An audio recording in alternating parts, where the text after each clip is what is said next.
Tridev Behera chairman tetrahedron group of institution टांगी।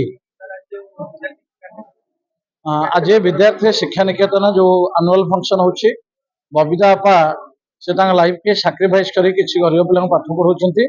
से coaching रे मु अतिथि होकर आसीथिले। भगवान पार प्रार्थना करुच्ची ए कोचिंग सेंटर अधिक भल करू, भल रिजल्ट करू, तांको माध्यम आम यदि किसी गरीब पिला साहाय्य करी पाठ पढ़ाई पारिबु तापाई मु निश्चित चेष्टा करी।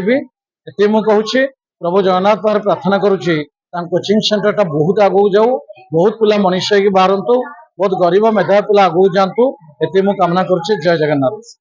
देखो आम चौद्वार गोटे अग्रणी शिक्षा निकेतन हूँ विद्यार्थी शिक्षा निकेतन आर जे मुख्य संचालिका बबीता बेहुरा को धन्यवाद देवी। से कार्यक्रम को आगे नौ आज 10म वर्ष पूर्ति उत्सव पालन करुँच। मु खाली गोटे कथा कहबी, शिक्षा हूँ ए समाज को आगू नवाई आ शिक्षा को आगू जीवाई हेले शिक्षार्थी मानकर जो भूमिका रही, शिक्षा और शिक्षार्थी ए दुई जन को आज जोड़ी विद्यार्थी शिक्षा निकेतन जो कार्यक्रम चौद्वार करुँच ये निश्चित भाव में गोटे आम शिक्षा जगत गोटे माइल खुंट हम।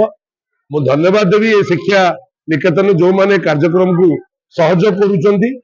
चौद्वार को शिक्षायतन आगू जीवाई जो मानकर भूमिका अच्छी आम समस्त आज गोटे आह्वान आसतु समस्त मिलमिशि एक सुंदर चौद्वार गढ़ा, चौद्वार समृद्ध हो पार जदि शिक्षा को आम आहरी आगू नहीं पार। तो बहुत बहुत धन्यवाद आपण चैनल जरिए मु विद्यार्थी शिक्षा निकेतन में पाठ पढ़ुवा मोर समस्त छात्र छात्री अभिभावक मान धन्यवाद दूँ।